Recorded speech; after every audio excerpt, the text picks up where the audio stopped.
Well, let's talk about elves. Not those elves, but the ones that a good chunk of the population of Iceland believes in, otherwise known as Huldufolk, or the Hidden Folk. It's kind of unimaginable not believing in them. My grandmother had an elf friend in a rock. The elves come to me in my dreams. I'm convinced elves to exist.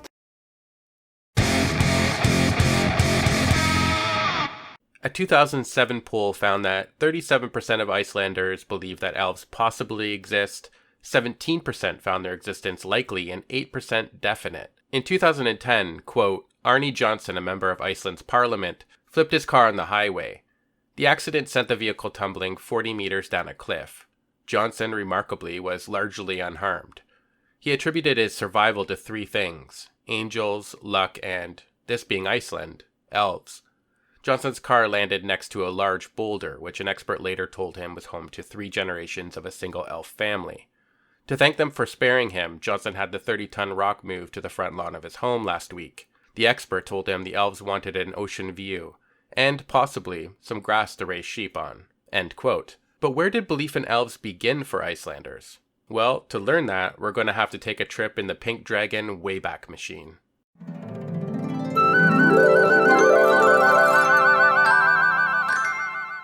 Around 870 AD, Viking settlers from Norway, Denmark, Sweden, and from around the British Isles discovered an uninhabited island now known as Iceland, and began to settle the island.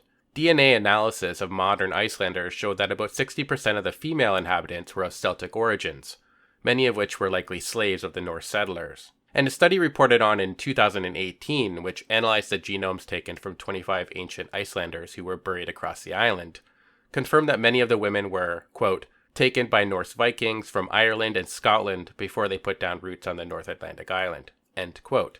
The settling process took about 60 years, and by 930 AD, the population of the island stood at about 30,000. Life on medieval Iceland was hard, and the first Norse settlers worshipped the pagan gods, such as Odin and Freya. However, there were a few Christians scattered amongst them, and this eventually caused a schism within the various communities.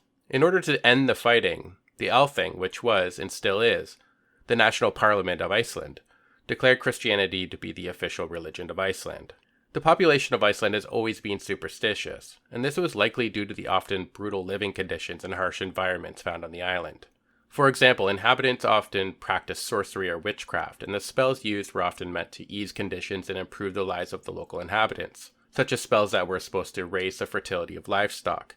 The Age of Fire took place between 1654 and 1690. Over 200 people were charged with practicing black magic, which included the casting of spells to cause sickness or connect to the devil. According to records, 21 of them were burnt to death, and I was surprised to find out that 20 of them were men and only one was a woman. But regardless, Iceland has traditionally been a place where magic, superstition, and belief in the supernatural were considered a way of life. And that tradition continues today. During my research, I tried to figure out why people originally believed in elves. I found a few different explanations. One was that Vikings thought of themselves as warriors and conquerors. Because Iceland had no native population, there was nothing to conquer, so they created tales where they had to battle the hidden folk. Another was that because of the inhospitable living conditions found on the island, coupled with unknown diseases, accidents, and natural disasters, settlers explained these happenings by blaming the elves. And perhaps more importantly, by finding ways to appease the elves. They felt like they had some control over their circumstances, and thus their fate. Yet another is that the enchanted patches, or lava fields, take on a menacing quality, especially around dusk when the shadows can take on the appearance of strange creatures lurking just out of sight. Personally, I think it's likely a combination of all of them, although over the course of the 3 videos I've done in this series so far, I've noticed the recurring theme of taking back power from circumstances and events that people feel powerless to change. But what exactly do the people of Iceland believe about the elves today?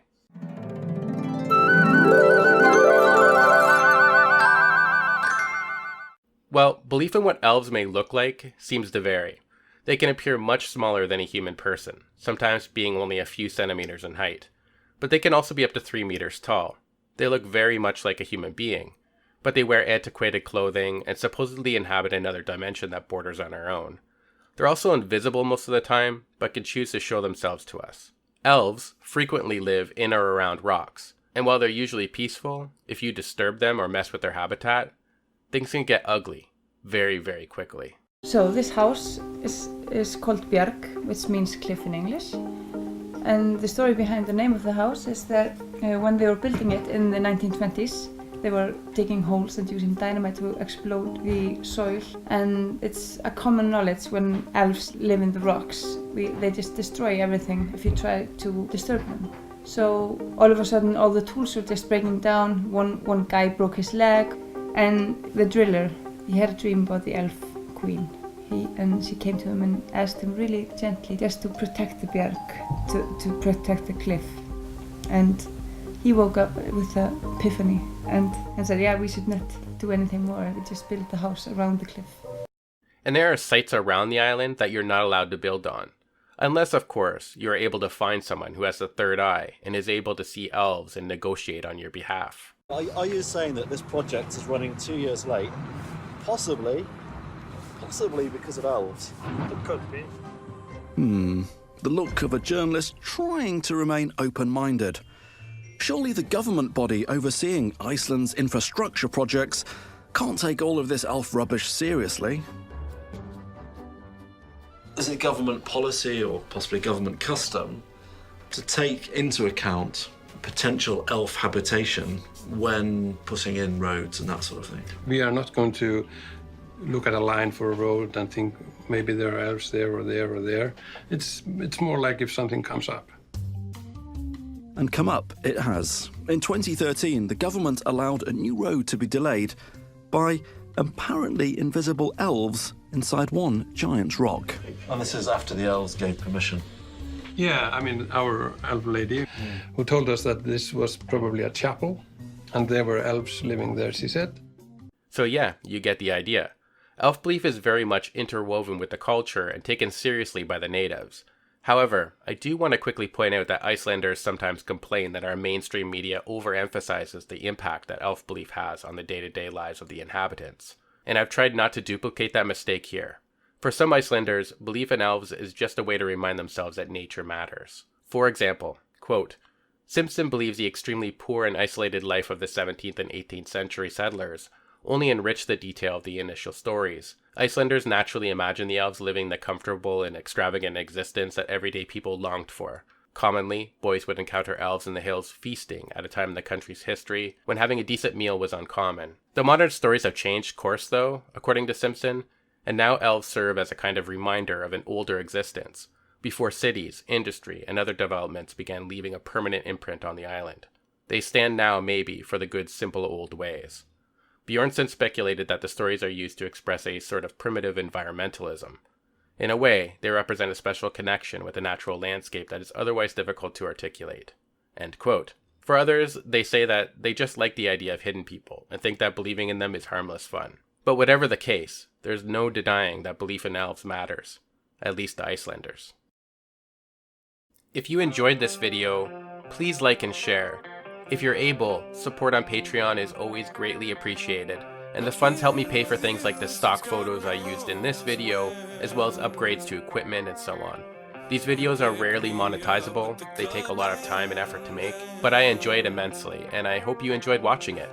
Thank you very much for watching. Take care and cheers.